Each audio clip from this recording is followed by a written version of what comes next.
Hello, and welcome back to Freedom Tech Friday, a weekly live and interactive show hosted on the Ungovernable Misfits feeds. We go live for 1 hour every Friday at 9 a.m. Eastern and 2 p.m. UK time, but you can, of course, catch up later on the podcast feed. On Freedom Tech Friday, we like to cover the latest news, trends, and topics for anything relating to freedom technologies. That could be anything from Bitcoin or Monero, encrypted messengers, privacy tools, and everything in between. Essentially, if there's a news item, tool, or topic that can help you take back some control in today's digital panopticon, then we want to talk about it.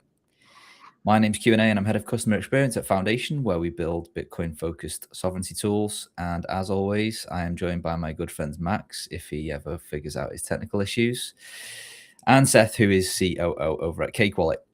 Freedom Tech Friday is a live and interactive show, and you can help steer the conversation by commenting live, pre-submitting your questions on socials, boosting the show via Podcasting 2.0 apps, sending in your tips, or just sharing the show with your friends and family. Top support from the last show comes from none other than Late Stage Huddle, who sent in 6,006 sats and said, "Great conversation. I still have a 3D printer and a similar experience. Kids and I printed all sorts of little stuff and it was fun. Then we just stopped and time keeps slipping by. But recently, one of the kids asked why we hadn't printed anything lately, and I didn't have an answer. But then she didn't know what she wanted to print anyway, so maybe it's time to find something."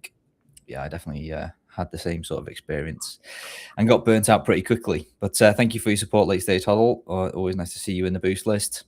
All right, without further ado, well, just you, Seth, for now, before I bring on our guest. How's it going, mate? It is going. I'm here. We have the apparently more technical Max joining us today, so excited about that. Yeah, the one that's able to click a link. And count to 47, I think. So yes, yeah, should be a good one. I'm doing pretty well.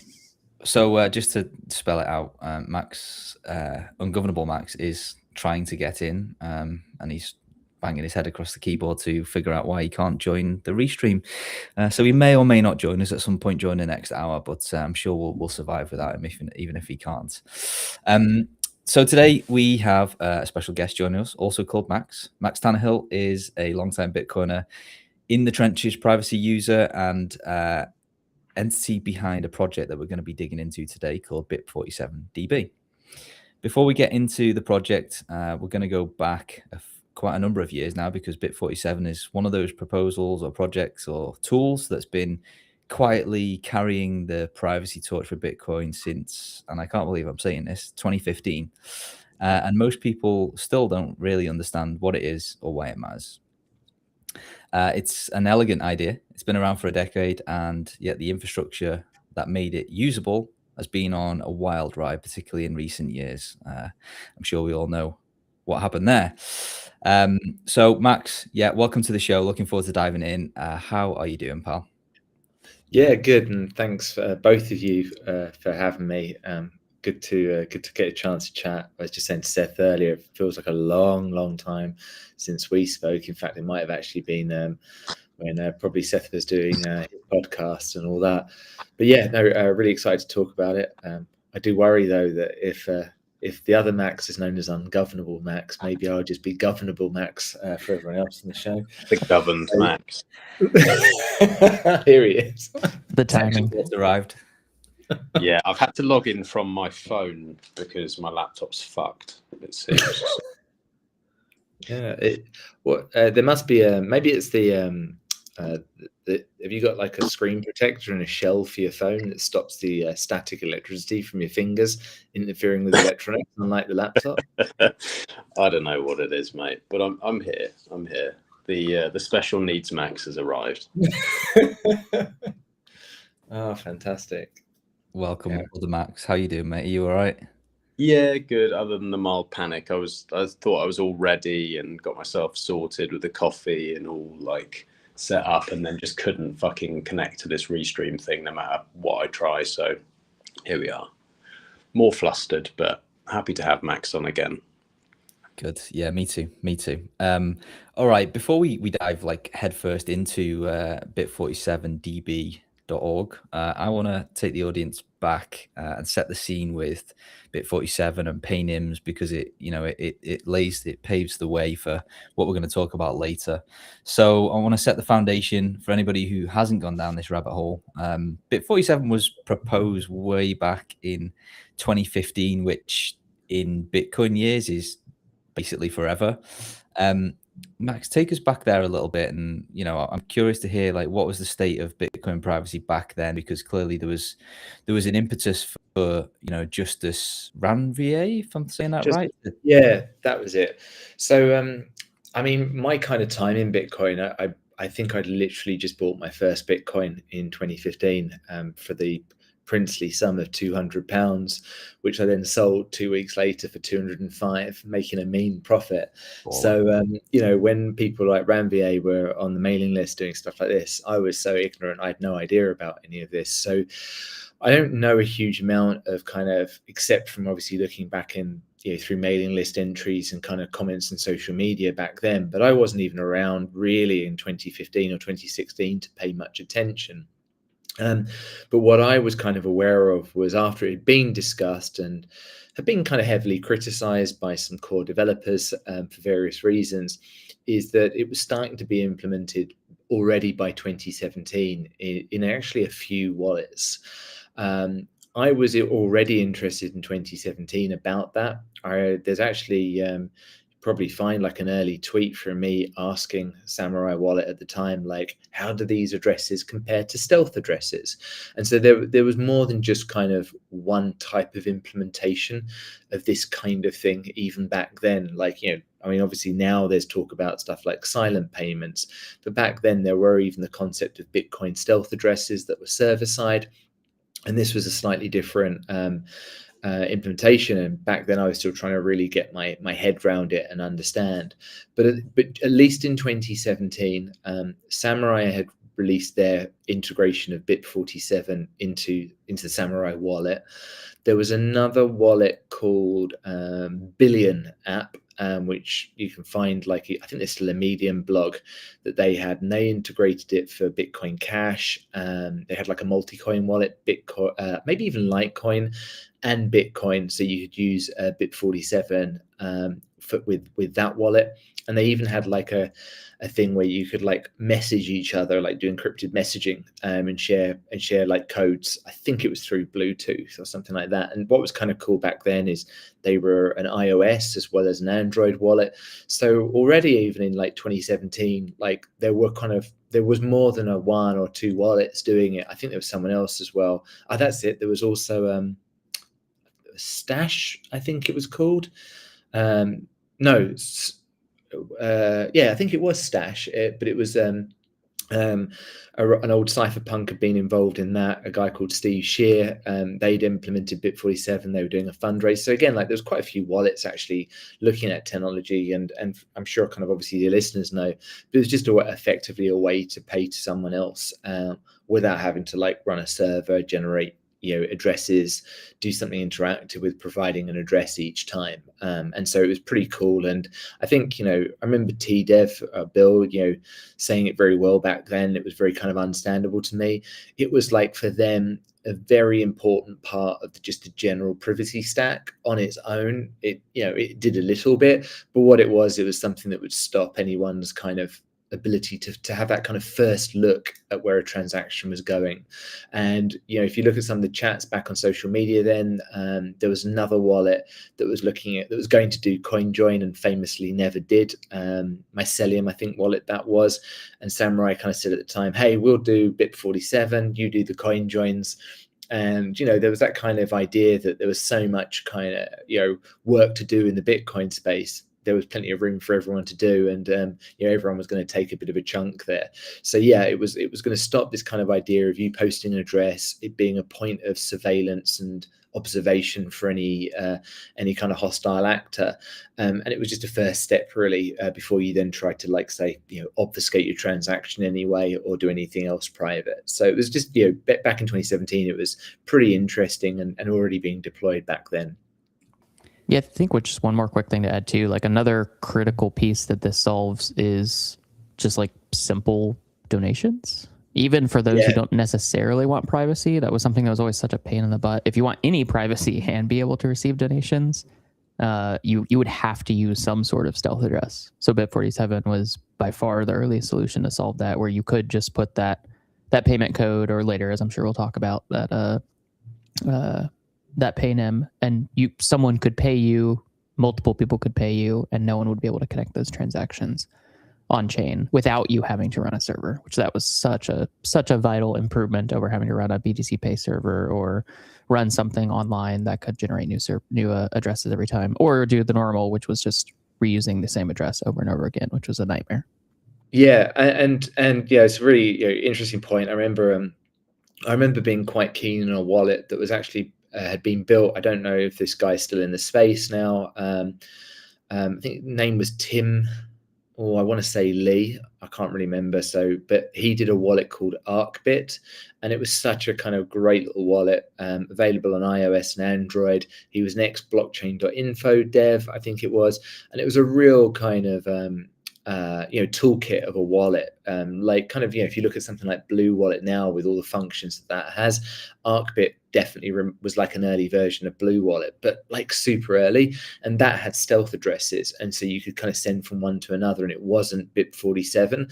But I think even back then, right, like you were already trying to work out like what wallet is going to give you something that's going to have that network effect, and you can send to someone else and all that.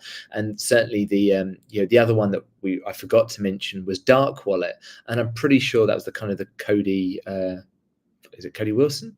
And Amir Turkey. Like that. Yeah, again, it's a web wallet that would have been a server backing. I'm pretty sure that had like ArcBit style stealth addresses and didn't do Bit47, and all of that stuff just faded out because the wallets faded. So I don't know much about that tech, but it's kind of interesting. I think this will come to another point we'll probably discuss later, is that a lot of this tech, even if you've got a preference for certain tech, a lot of it's going to depend on how popular the wallets are and whether they're maintained and where else in the ecosystem is used. And I think that dictates a lot of what gets the adoption. Yeah, definitely. So, I mean, all of this that we're talking about now, for those that are newer, like completely predates BTC Pay server, where people take it completely for granted that, oh yeah, you just have a server that I just run on my Umbrel node or something like that, and it just handles all this sort of stuff for me. Like over 10 years ago, people were solving this with on-chain solutions. So it's like, when you look back now, it was well ahead of its times, for lack of a better term. But it wasn't kind of all sunshine and roses, I guess. Like Bit47 gives you like a payment code, which obviously you could represent in a QR code, which was helpful. But let's like move forward into the paynyms and what Samurai built on top of that as a kind of UX layer. Yeah, so I think, again, like you said something earlier here, which is no one really knows the full story or kind of everything here, and it's actually quite a lot of tech, and I don't even think it's that technical always to understand, although obviously you can dive into the cryptography. There's actually a lot of what I would kind of call user flow and like UX and operational and recovery issues that kind of come with Bit47. And so Samurai, and I'll come back to that, but Samurai created a thing called a paynym server. And like, obviously these Bit47 payment codes, they're even longer and more and more unwieldy than regular Bitcoin addresses. So it's kind of hard if you pay someone to like know that what you're paying for hasn't been spoofed or something like that. And so they built a paynym server. There was an original one that wasn't called paynyms. It was called paymentcode.io. And I remember having an old Bit47 address there, and that was very much like you put your real name or your pseudonym if you wanted. So I had like Max Tannahill, like paymentcode.io/Max Tannahill, and that showed me my code. And then I think I could put my like Twitter handle or something. Maybe I don't think there was a GitHub. I can't remember. I wouldn't have had one back then. But anyway, and then very quickly, like within months, I think, Samurai scrapped that, moved forward with Paynims, which was like a somewhat kind of, well, there's a kind of an automatic generation of a still like a pseudonymous kind of name that came from like a code. So it still wasn't like like something you could like domain squat or register yourself, but you'd get something like, like I'm trying to think of, black coat 53 or something like that. And the other cool thing is they integrated a thing called robo hashes, which obviously if anyone's looking at the screen now, they can look at Q&A's profile pic, and that was a robo hash, and it was an open source implementation, and you could do that. And I think pretty much everyone understood that. I think there were some people that didn't like the trade-offs of that, but I think most people understood that it was pretty similar to like if you've had MIT server, you ever use that with getting public PGP keys. It's all very well having a PGP key, but it's kind of handy to have like a server that you can download from with your email client. You can share that, and really like the Paynim directory was a friendly way with some trust trade-offs of giving like an identifiable avatar and an easier to remember name in order to kind of handle these clumsy large payment codes. I think the thing that was less clear to other people, and was something that I became particularly aware of at the beginning of this year, and I suppose I started becoming aware of it when the Ashigaru project came into being there, but the Paynim server was doing a little more than just providing user-friendly identities. It was actually acting as a bit of a crutch for recovery. It wasn't absolutely like mandatory, like it's not like you couldn't use BIP47 code without it, but it did a lot of kind of work to make it easier. And specifically on that, like when you do connect with someone and exchange payment codes, everyone's very aware of like doing these notification transactions with an op return that kind of embeds some data in the blockchain. But if you ever try and like recover your wallet with just your 12 words or your 24 words and a passphrase or something like that, you can't actually easily discover those connection transactions that you make to someone else. You can only discover the ones that are made to you. And so if you're going to actually kind of do payment channels again, you've not saved that metadata in a wallet, then you're going to have to make those transactions again. And whilst that kind of sounds like, okay, I could just go and do it, in some cases, you're not necessarily going to be aware of the connections that you've made. And so that's kind of a high level summary, but it is something I kind of want to highlight because the Paynim database was definitely doing some extra work that I don't think really got an awful lot of attention, by Samurai wallet users, necessarily Sparrow wallet users, but I think would have become more apparent to anyone that tried to use something like, say, Blue Wallet, which didn't integrate the Paynim server and therefore kind of suffered when it came to recovery flows. And yeah, that's a good summary actually, and that's something that you don't hear talked about a lot. So obviously this was a kind of centralized service on top of the BIP47 layer, I guess, that provided some benefits that you've just outlined. Obviously when all of the Samurai stuff went down in 2024, obviously that server got taken down with the rest of the stuff. So where did that leave wallet users? Obviously there was no funds at risk there, but like what type of hole did that leave for Samurai wallet, or Samurai wallet users, and I guess Sparrow as well? Yeah, so if you kind of cast your mind back like to 2024, obviously like Whirlpool went straight down. Surprisingly, I think for a few people, oxt.me went down and certain services went down, but Samurai had clearly had quite a lot of infrastructure spread on different servers, and the Paynim server never went down. Never, not in the immediate aftermath of the arrests. And so when I was kind of doing the research for this BIP47DB, I was obviously looking at Ashigaru's site and their blog post on the Paynim directory. And it's actually kind of interesting this because what they did is that they obviously had wanted to recreate the Paynim directory, but like it's a central place. You can't contact the team anymore. Like, they had a problem. So they scraped like the Panem directory as it was. And then it would appear that they then actually also purchased or somehow got hold of the domain name that Samurai had after registering their own. And so from what I can see happen, like at some point Samurai's server went down. In fact, I think I recall in the Telegram group that the domain expired before the server. So a lot of people felt like, when they opened like their wallet, it didn't sync with the Panem server anymore. But actually, like you could actually still access the server if you like did a scan for like an IP address or something. But in any case, like the Ashigaru team, by getting hold of that domain name and routing it to the new one that they hosted, could basically mean that anyone that had like an old Samurai wallet would actually kind of have their Panems work pretty much in exactly the same way, except the conventions around, because it was a fresh server, around the avatars and the names changed.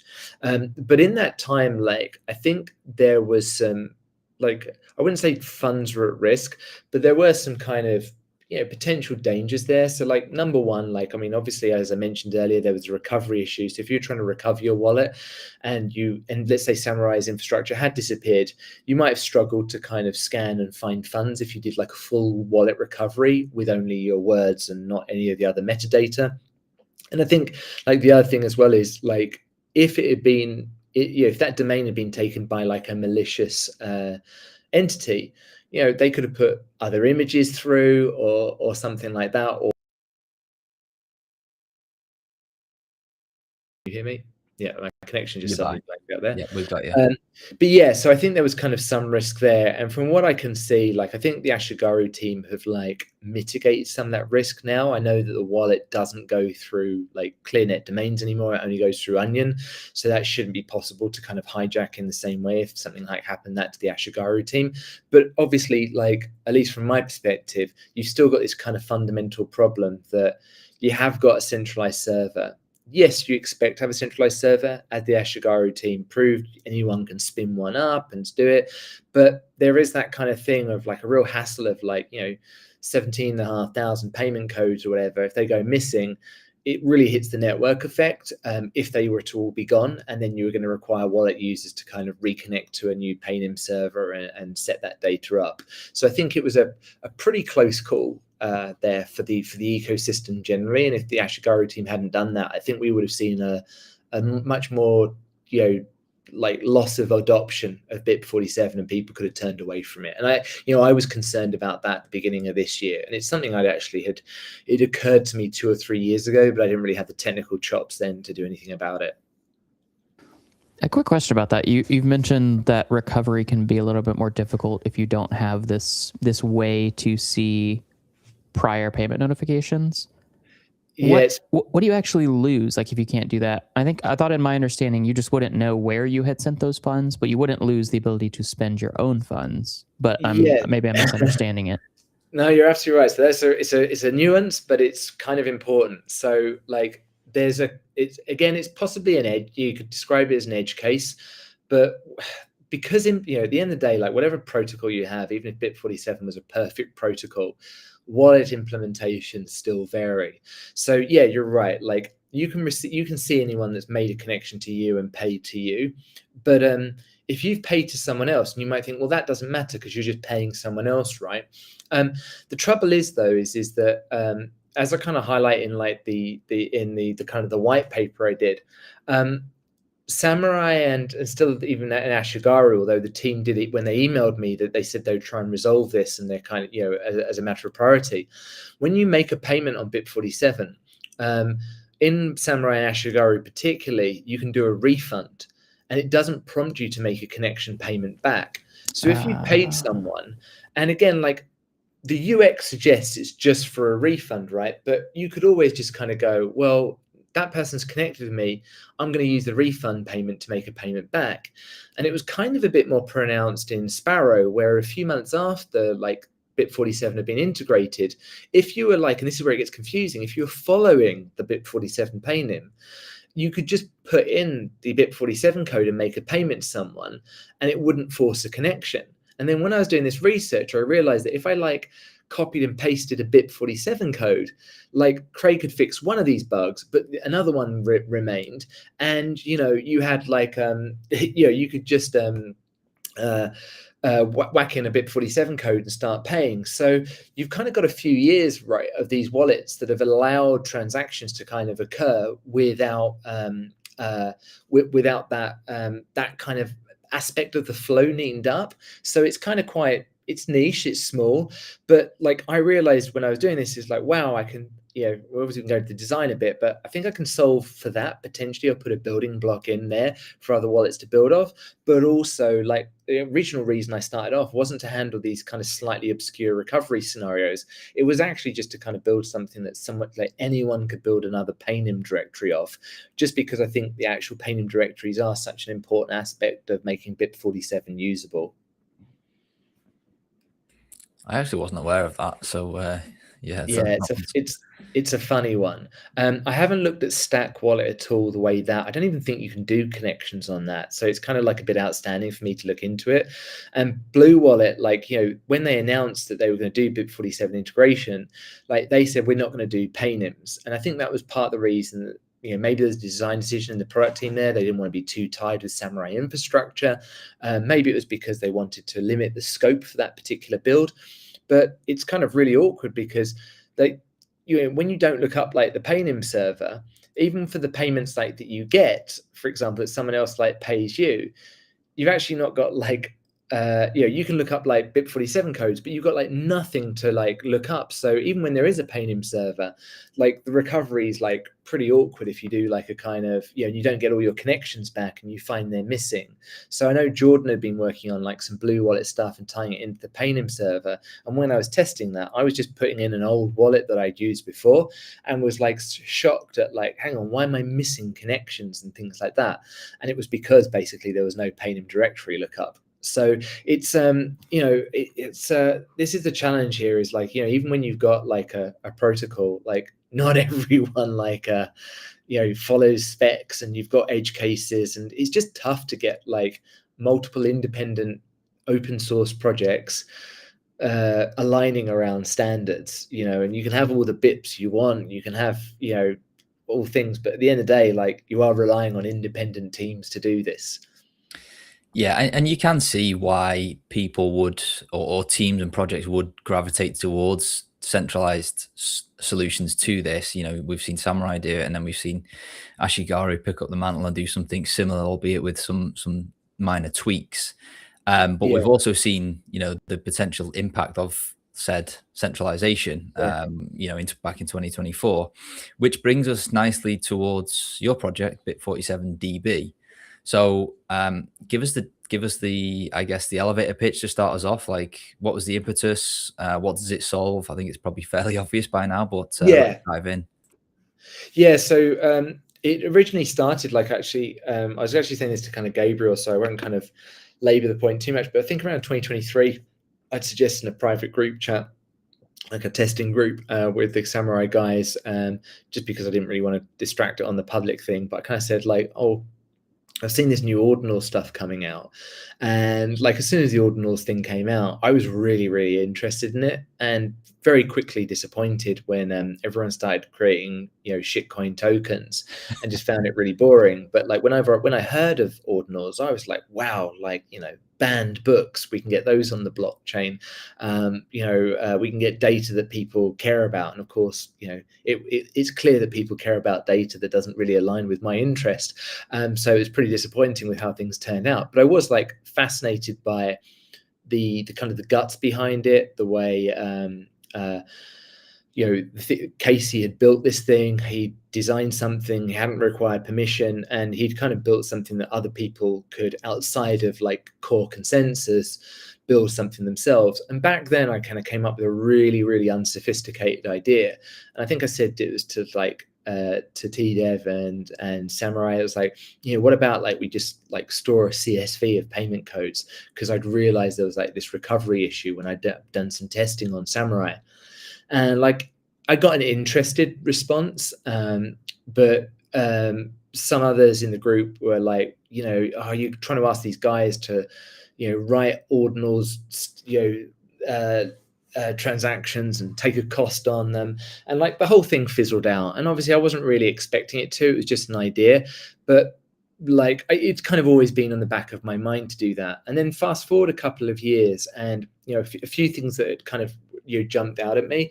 Like number one was these BRC20 tokens that got done, and I remember seeing like a tweet, I think it was from Riccardo Spagni, aka Fluffy Pony, and he was just laughing at like what a shitty protocol this BRC20 thing was, because it was like completely like clear text, non-compressed, non-efficient data put on the chain.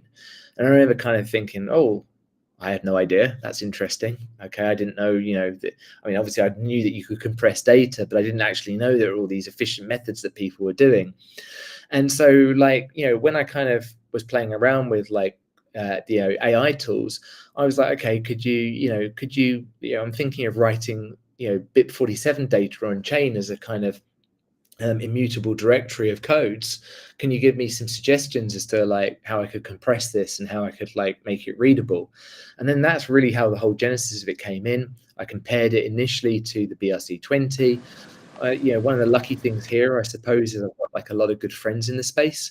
So, it wasn't like just some kind of, I wasn't worried that I'd kind of gone off on some hallucinating journey with AI.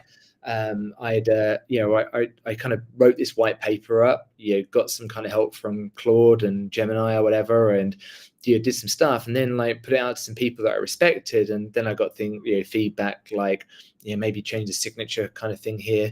This kind of part of the database seems a bit redundant. I'm not sure about that. Other comments, like I think one was a pretty blunt one, like, why are you comparing it to BRC20? That's retarded. Compare it to Rune's data. But like, it went through a few things. And then like, I'd been doing this all on like a document PDF and sharing it around just people I valued their opinion. And I was like, well, actually, if I really want like feedback and I want to send it out there, I'll stick it on GitHub and make it like a readable blog post kind of thing. And if it's on GitHub, people can like put in pull requests or they can make comments. And yeah, that happened. I mean, obviously it got a bit of attention. I had Casey raise an issue around like the design that was around kind of potentially blowing up indexes without the right kind of protections.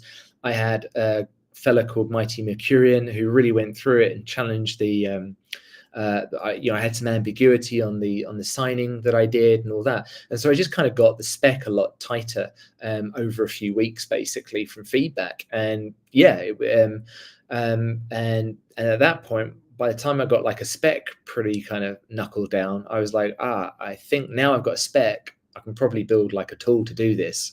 It doesn't need to just be something that exists in theory. So yeah, I want to jump in and maybe take us a step back, actually, because you mentioned about, I want to write the data to the chain. To an outsider or to somebody less technical, I guess, you could make the argument that, wait, didn't that already happen with generic BIP47 and writing op returns? Like, what's the differentiator here? Like, what's BIP47 DB doing differently to what was the status quo back then? So actually, interestingly enough, if my understanding is correct, there's like no actual BIP47 codes that are really like visible on chain, even though they're written in op return. So when you actually make a connection, you embed your public key in someone else's, in an op return, but encrypted with their public key. And so they kind of, I've described it before. It's a bit like, going to someone's locked mailbox and dropping your business card in and saying, I'm now going to send you money or something like that. And then if they want to do the same, they drop a business card into your like locked mailbox and you do that. And like, that's all fine until, until you discover you've actually got to work out which mailboxes you've posted your business card in, even though you can see all the business cards in your mailbox. And because of these addresses, these payment codes aren't on-chain codes, they can't exist on chain or in the consensus. So what this does is it's a very kind of simple table, but it's like an append only database. And when you write these codes in, you can actually like extract like the notification addresses from them. So you don't even need like a large table that says like, you know, this is the date it went in, this is the payment code, this is the corresponding notification address. You can actually just read that payment code, extrapolate the notification address, and then you can say like, you know, if you've decoded all this data, or your wallet's done it, or your index has done it, you can now like take a scan through a database that you build on which is effectively already been built, and then go, oh, well, I can see all these notification addresses that I've extracted from these payment codes. Now I'm going to look and see, have I made any notification payments to any of these addresses? And so you can pretty quickly now, like, you know, just as fast as querying like a Paynim server, you can now kind of query the blockchain and just, you know, get a whole kind of the entire Paynim list and work out who you might have had payments to and from. If that explains it. Yeah, it certainly does. So what does the new this new style kind of enable from a user experience perspective? Like, how does it improve it? Is it faster? Is it just better recovery? Like, what's the main benefits? So yeah, so I think the first thing is that from a user basis at the moment, absolutely nothing changes, but there is the potential for things to change if wallet developers build these things in. What this started with originally was like, let's say the Ashigaru team disappear. Someone could like, you know, and let's say we don't get 2 or 3 months to kind of crawl their database for codes. You know, how would someone build up another Paynim server now? And so with the way it is now, you could just, you know, my original intention was someone could just use like the command line interface, grab these inscriptions on ordinals that contain the payment codes, decode them and go, right, cool, I've got, you know, 17,500 or whatever Paynims, BIP47 codes. I'm now going to build a new database. That was the original intention. I think now is like, now I've actually written codes on testnet and played around with it. I think there's some interesting things that could be built further. So like, number one, someone like Blue Wallet, they don't interact with the Paynim server at all. Potentially Blue Wallet could use their Electrum indexer that scans regular addresses for the wallet and actually just scan the canonical address, which is like this reused address that all these inscriptions get sent to, and just kind of scan that address, get the witness data, decode it, and build up like a local database of 20,000 Paynims. And therefore, you wouldn't need to integrate with the Paynim server because you could integrate with it on chain. So that's one thing that could be done. I think the other thing, this is a bit more theoretical, but you could potentially do away with the notification transaction entirely. Because with the notification transaction, you're saying to another person, hey, this is my payment code, I'm now paying you. But if you've got your payment codes embedded as an inscription, you know, bulk inscripted with everyone else's, then potentially someone could just have their, you know, their indexer take the payment codes, render addresses on the kind of the derivation path between those payment codes, and then kind of similar to silent payments, look out for every new block that comes and go, hey, is there a payment that is made to me here? And you could potentially do away with the notification transaction. So, but again, like, it's going to depend on whether wallet developers want to build that. A third one, I'm not so convinced of this, but I certainly wouldn't dismiss it, because the person that suggested it, Laurent MT, said to me, this is very interesting. He said, you could actually even start decentralizing the Paynim database. And I was like, well, I don't see how, you know, this is just about BIP47 codes. How does that help? And he's like, well, once you've written BIP47 codes on chain, they go in an order. And therefore you could potentially say, you build up another database or something and say, you know, this is the BIP47 code that corresponds with this particular Paynim. So, you know, this could be a building block for other things where, you know, at least from my perspective, the Paynim server was always meant to be a centralized trade-off and a way of handling BIP47, you know, in an easier way. But like, maybe, and, you know, I don't have the answers on this yet, but maybe there is a chance that what we've actually traditionally had in the form of a Paynim server, with an image and a name as well as a payment code, could that be decentralized? There's actually a possibility to do that. Obviously more complex, but there is potential there.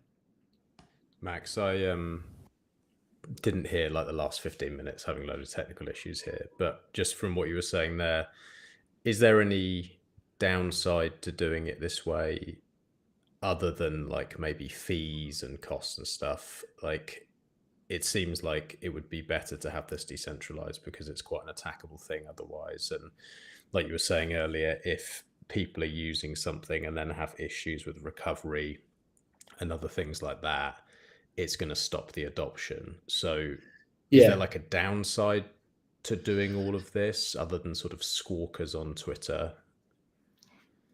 So I would actually say, so I think, well, yeah, so I think we can all safely dismiss the squawkers. So I'm not concerned about that. There's obviously a cost downside or an impact.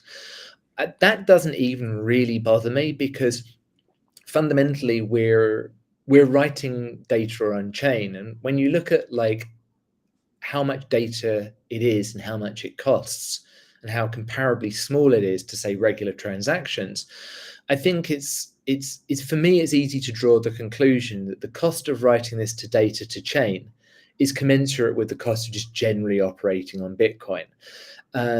The nice thing about this the way this database is structured is that it doesn't require although you could, if you wanted to, each one of us could like inscribe our own payment code. The nice thing about this is that it's really available for anyone to inscribe code. So, it could be the Paynim directory. It could be just, an altruistic individual. It could be someone looking to build a competing Paynim directory. They can just go in and it's super cheap to hoover up like all Paynims or BIP47 codes that you can get and then inscribe it on chain. And like, unless something changes with the witness discount and the cost of transacting in this way, it's really not prohibitive. The other thing I would point out is, although this uses ordinals as a mechanism, you don't actually need to run an ordinals indexer. If you do run an ordinals indexer, you will see these as like ordinal inscriptions and you'll be aware of them. But because they're all off a kind of what we call a nums address, which is something else I learned about when doing this, it's called a number up my sleeve, and it's effectively an unspendable address.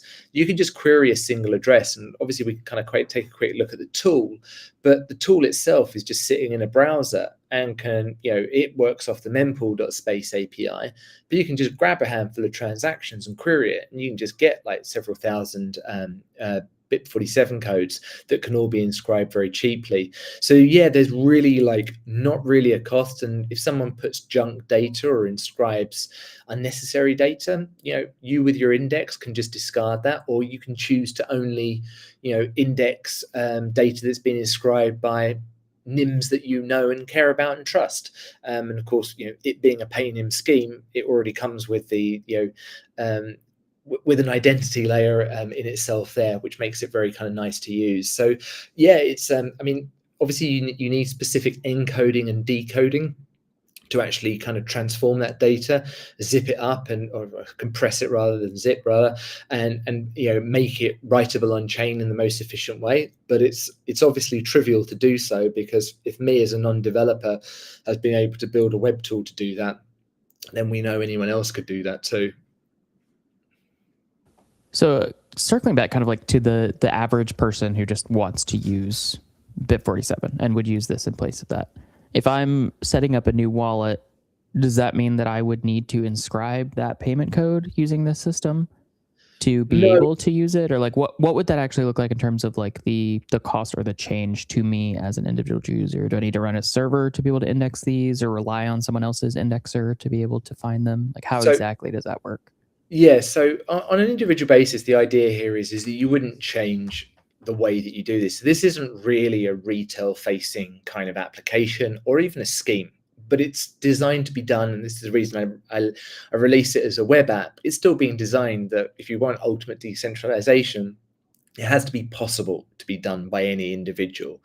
But I think as an individual, this should just give you greater faith in BIP47. And I think, when you look at, like, I suppose what you could call the former samurai community and all that, I think it's a very interesting community because it's obviously had a hit of users. Like there's probably many users that have migrated onto other tools, but the people that are left behind, there's probably not a more resilient bunch in Bitcoin. And the tools that are left, you know that they've actually already been attacked by the state. And if there's any of these tools that are still going in some form or the other, it actually demonstrates you've probably got kind of some of the hardiest set of kind of culture and people and tools that are being built. And so for me, this was actually a way of bringing more faith into BIP47. So if you've ever used BIP47 and you were anxious about a Paynim server disappearing, you can now use BIP47 knowing full well that the Paynim operator, as I've just discovered in the last day or so, has actually gone ahead and inscribed these codes on chain. And as for your kind of point about, do you need any kind of index or anything like that for data? You could, if you wanted to, go to my GitHub, download the web app. You could run it locally. At the moment, it only works off the mempool.space API, but obviously you could fork that to go to your own node. I just do that as a convenience. It also works off the Paynim API to get the actual payment codes to work out which ones for you to inscribe, but you can still manually type in your own and copy and paste from any other source. And you don't even need to query the chain, because you can also import a database of already previously written codes. So you can do this all with a web app.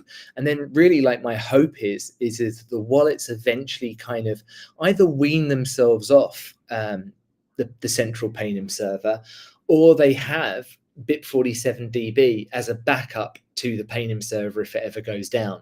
And then you've got like that just extra layer of resilience there. So again, this is also why I probably won't spend an awful lot of time, more time on making the tool nicer to use. Obviously, I've tried to put some effort into the UX and make it mobile friendly, but I'm not going to worry about it being kind of usable by the average user. I'm certainly not expecting users to inscribe their BIP47 codes. I'm really just hoping it's wallet operators, Paynim directory operators that take it upon themselves to go, right, we're the custodian here of some pretty useful data. We're going to inscribe it on chain, so we've got a really good backup. And obviously, I could have chosen something like, say, a decentralized file storage system or anything like that.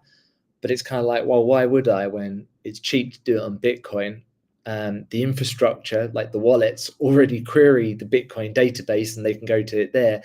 And ultimately, like, why put another dependency on something else? Like, if Bitcoin goes down, then no one's going to care about not being able to access the BIP47 database.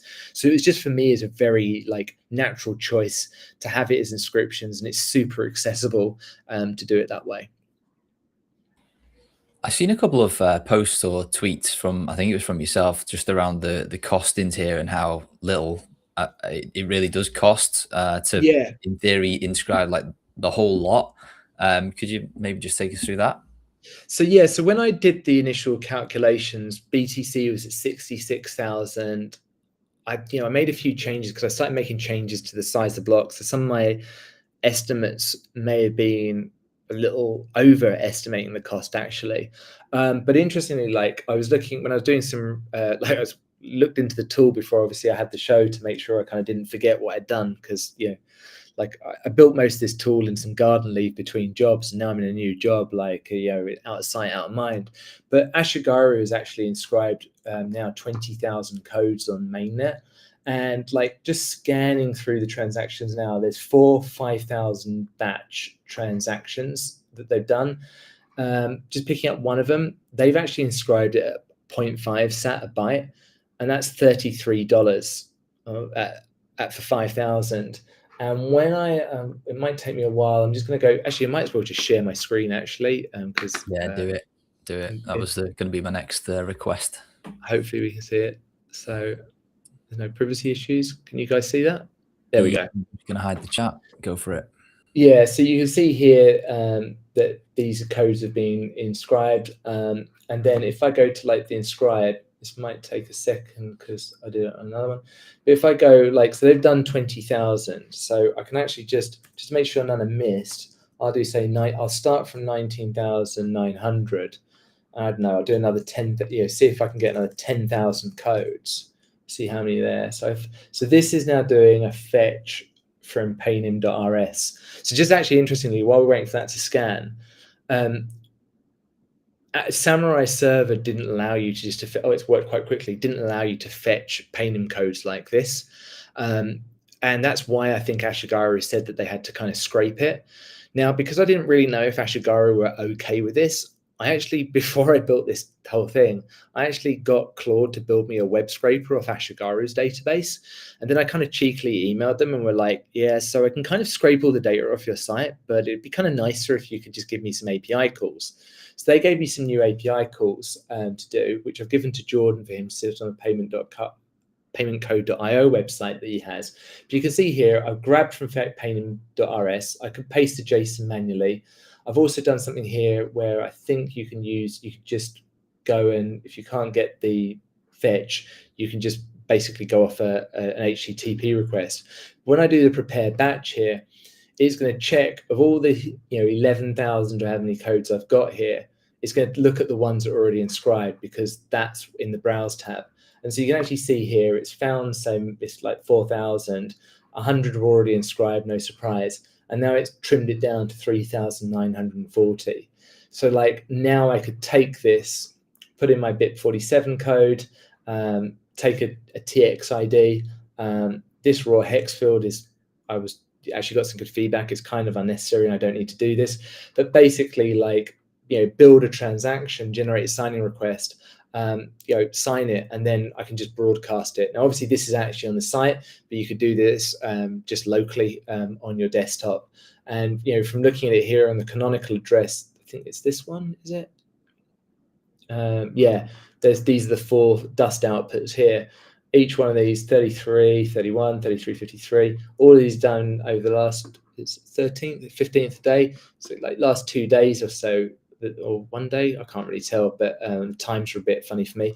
But yeah, they've put in like 20,000 payment codes at the cost of $135, $140.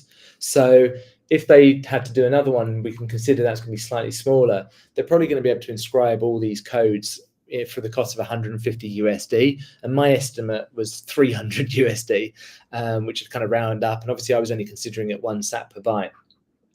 So yeah, it's pretty incredible. And obviously like anyone can do this. So like if they kind of provide obviously the bulk of like, you could think of this almost like a bootstrap. It's pretty powerful and like, anyone can really run this. So yeah, it's just sitting there. And as you can see here, like, obviously I can query this quickly. These batches, I can export this, and this just gives me a JSON file. So like if if paynim.rs is ever down and I want to recheck codes, whatever, it's very straightforward to kind of, handle this data. And in theory, like just to spell it out for the listeners, that's kind of like a one and done. It's a snapshot in time, Yeah. and then there isn't really a need to do any further bulk kind of, I don't want to use the term deposit inscriptions, I guess. Like yeah, okay, interesting. Exactly. And like the other thing as well is, let's say Blue Wallet didn't want to use Ashigaru's payment database. The other thing they could do, right, is like, given that like Ashigaru now have done these extra endpoints for the paynim.rs, like Blue Wallet could someone else could query Blue Wallet's database, sorry, Ashigaru's, and then they could make up their own paynim database. So if one went down, you could do the other. It's just very much like a kind of, it's just it's this fundamental set of data that you've got. I do think it's interesting, like for me, is I kind of hope that maybe there's some other kind of problems that could be solved in a similar way, where like unlike stuff like these token trading things like BRC20s, like runes, where you've really got to care about the order that you put the transactions in, you're trying to track ownership, who inscribed first, you're kind of maintaining an index. The beauty of this is like really in like its simplicity, because you actually, when you go to the browse, if I actually take a transaction here, like expand it, obviously like the rendering here, it's a bit slow, there we go. I can actually scan through and look at like all the BIP47 codes, but you actually see how simple it is, because like we've broken out like the header and the trailer. So there's like a version number, there's a count of the codes, there's some flags, there's a checksum, but the header size is only 8 bytes.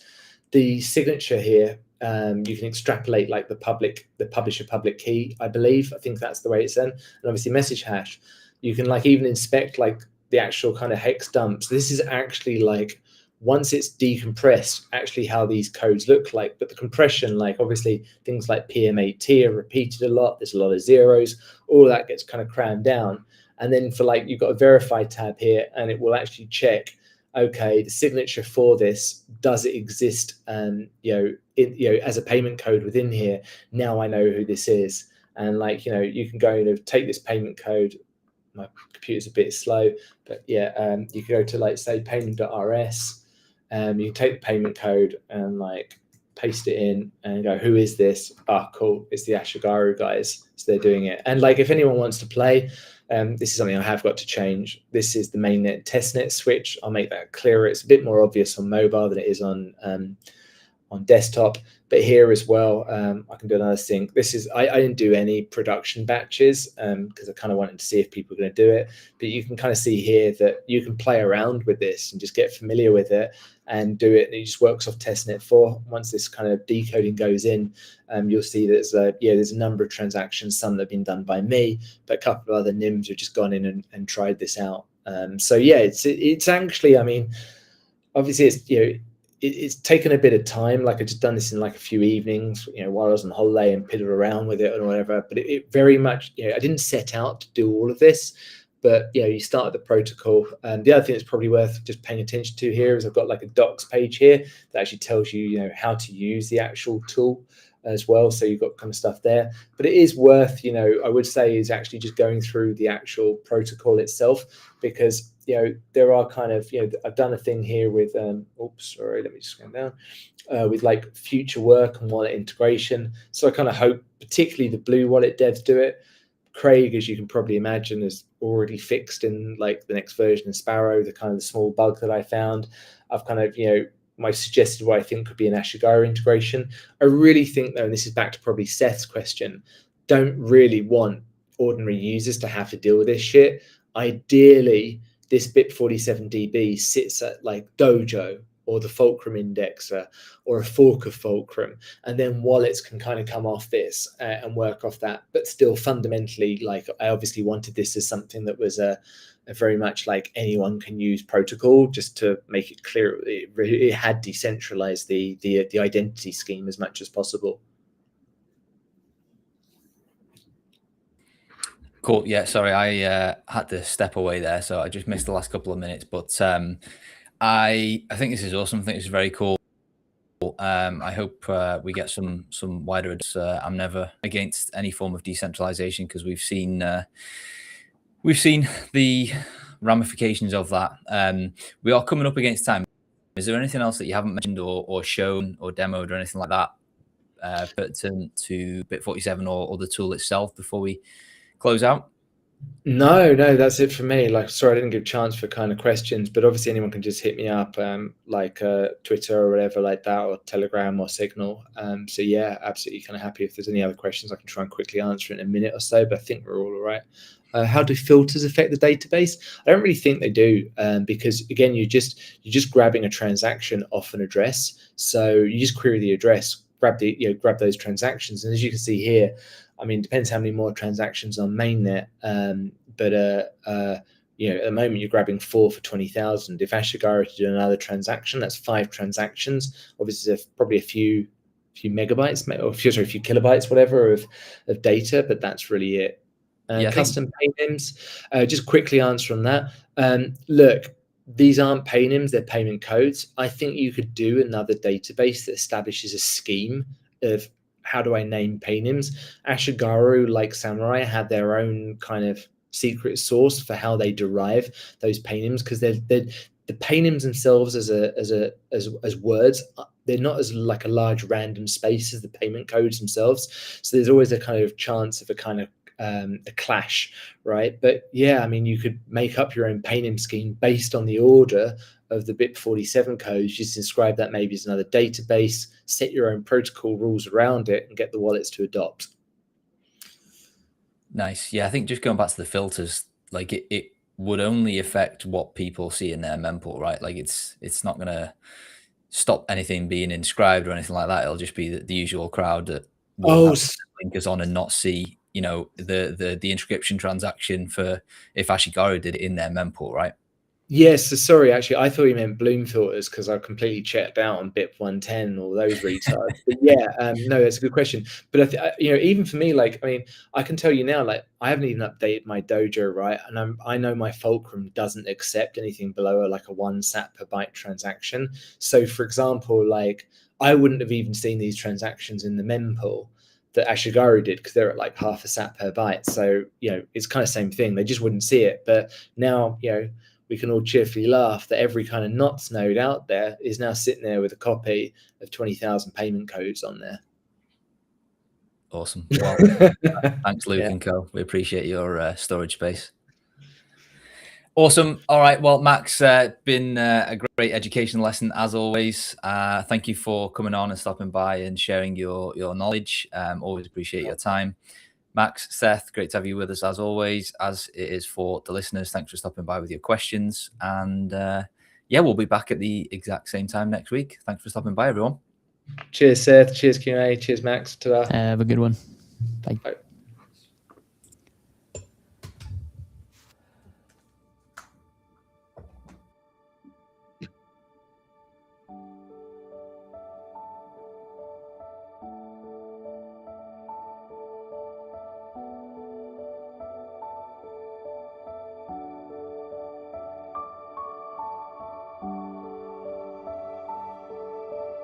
Thank you for listening to Freedom Tech Friday. To everyone who boosted, asked questions, and participated in the show, we appreciate you all. Make sure to join us next week on Friday at 9 a.m. EST and 2 p.m. London. Thanks to Seth, Max, and Q for keeping it ungovernable. And thank you to Cake Wallet, Foundation, and my NIM box for keeping the ungovernable misfits going. Make sure to check out ungovernablemisfits.com to see Mr. Crown's incredible skills and artwork. Listen to the other shows in the feed to hear Kareem's world-class editing skills. Thanks to Expatriotic for keeping us up to date with Boost's XMR chats and sending in topics. John, great name and great guy, never change and never stop keeping us up to date with mining news or continuing to grow the mesh to Dell. Finally, a big thanks to the unsung hero, our Canadian overlord, Jordan, for trying to keep the ungovernable in check and for the endless work he puts in behind the scenes. We love you all. Stay ungovernable.